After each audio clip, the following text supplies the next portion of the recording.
I woke up in a hospital bed with tubes in my arms and a ring on my finger I didn't recognize. My chest felt like it had been crushed under concrete. Every breath was a reminder that I'd been shot 3 times.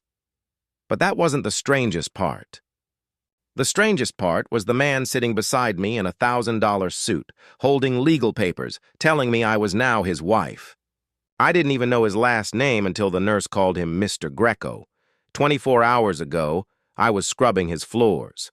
Now, according to a marriage certificate dated the night I was unconscious in surgery, I was Mrs. Diane Greco, and I had no idea what that actually meant.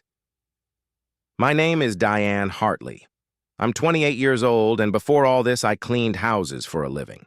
Not through an agency, just word-of-mouth work in the wealthier parts of Boston, the kind of neighborhoods where people don't ask too many questions as long as you're quiet and thorough. I'd been doing it for 4 years, ever since my mother got sick and the hospital bills started piling up faster than I could count. She died anyway. I kept cleaning. The Greco house was one of my regulars.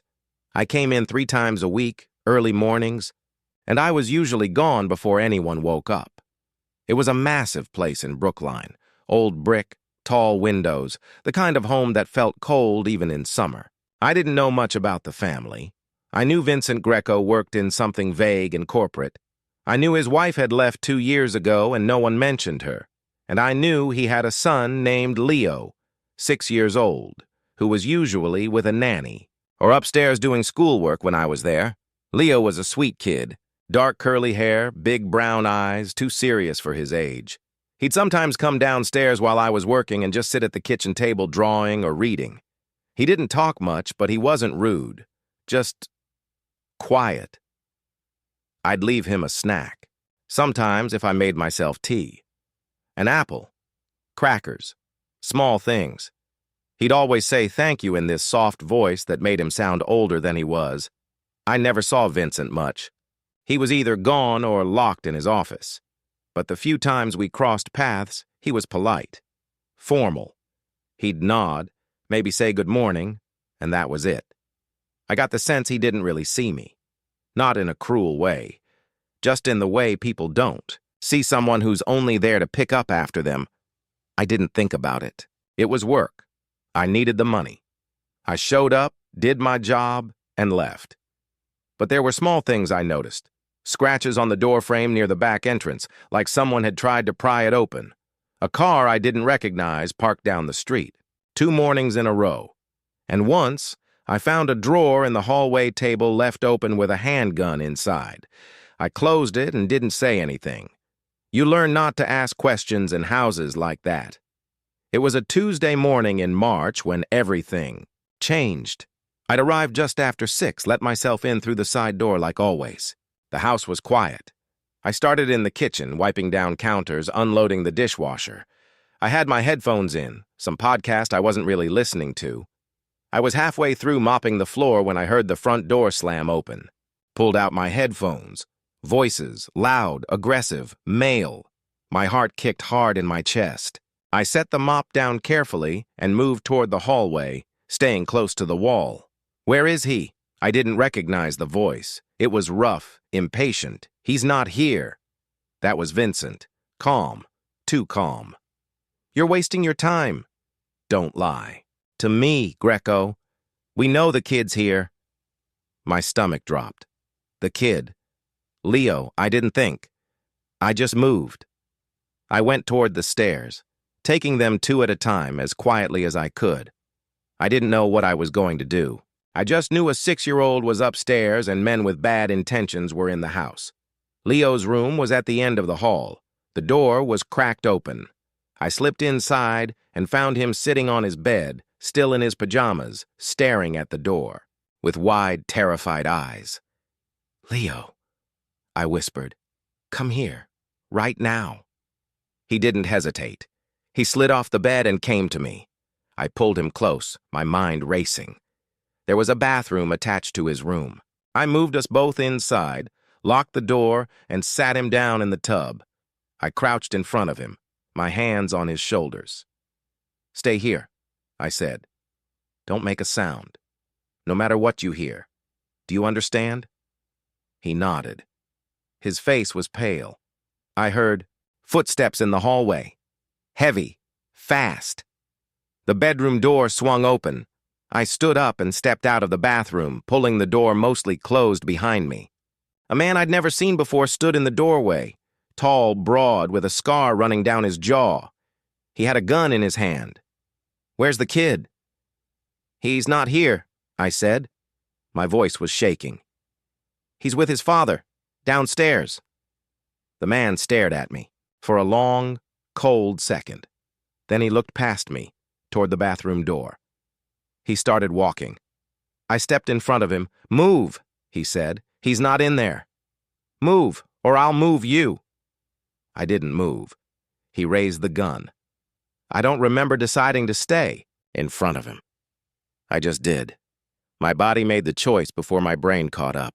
The first shot hit me in the shoulder.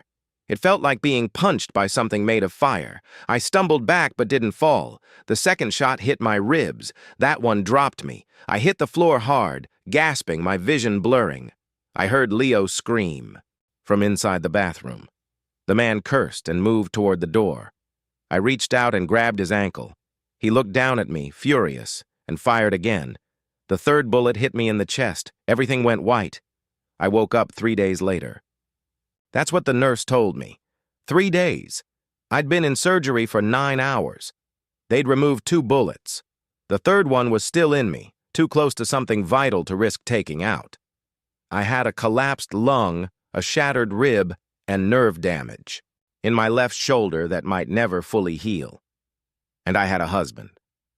Vincent was there when I woke up, sitting in the chair beside my bed, elbows on his knees, looking at me like I was something fragile he didn't know how to handle. He didn't explain right away. He just asked if I was in pain. I was. He called the nurse. It wasn't until later, after they'd adjusted my medication and I could think clearly again, that he told me what happened. The men who broke in were tied to a rival family. They'd wanted Leo as leverage. Vincent had killed 2 of them. The one who shot me got away but was found dead 2 days later. Vincent didn't say how. I didn't ask. "You saved my son," he said quietly. "You didn't have to. You could have run. You could have hidden, but you didn't." I didn't know what to say to that. I didn't feel like a hero.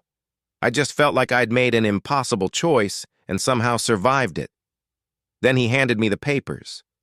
A marriage certificate. Signed by him. Signed by someone pretending to be me while I was unconscious. Witnessed by his lawyer. "You're my wife now," he said. "Legally. Officially." I stared at him. "What?" "It's the only way I could protect you. The people who came after my son, they'll come after anyone connected to me. If you're just a maid who got in the way, you're a loose end. But if you're my wife, your family, you're untouchable. They won't risk it. You married me without asking. I had 2 hours to make a decision while you were dying. I made it. I wanted to be angry. I should have been. But I was too tired, too broken, and too scared to feel anything but numb. I looked down at the ring on my finger. White gold. Simple. Expensive. It didn't fit right. "What happens now?" I asked. "Now you live in my house. You take my name. You stay safe. And when this is over, if you want to leave, I'll give you everything you need to disappear. And if I want to leave now?" He looked at me for a long time. "Then you'll be dead within a week. That was 8 months ago. I live in the Greco house now. Not as a maid, as a wife. I have my own room, my own space. I don't clean anymore. There's a new girl who comes in 3 times a week, and sometimes I see her in the kitchen and feel like I'm looking at a ghost of myself. Vincent is kind. Distant, but kind.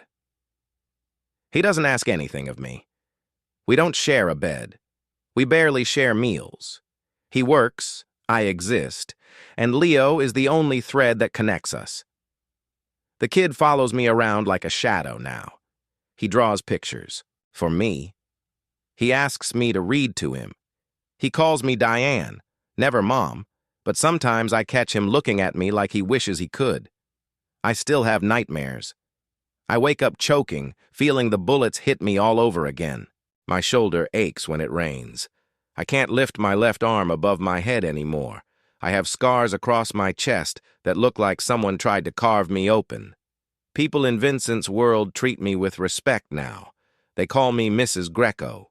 They nod when I walk into a room. But I see the way they look at me when they think I'm not paying attention. They don't see a wife. They see a woman who got shot and got paid for it.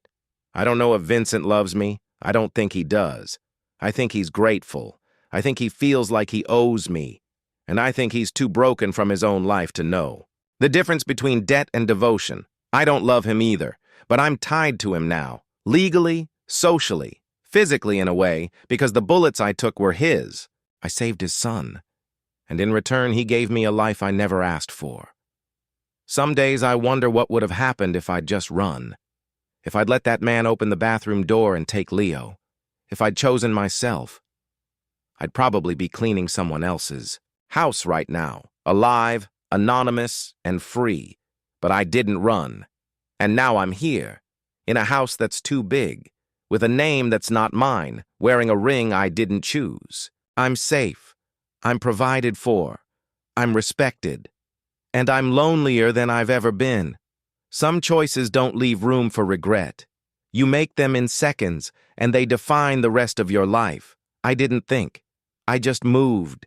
And maybe that's what heroism is. Not bravery, but reflex. Not wanting to be good, but being unable to be anything else. I'm alive because someone decided I was worth saving. But I'm not sure I'm living. And I don't know if I ever will be again.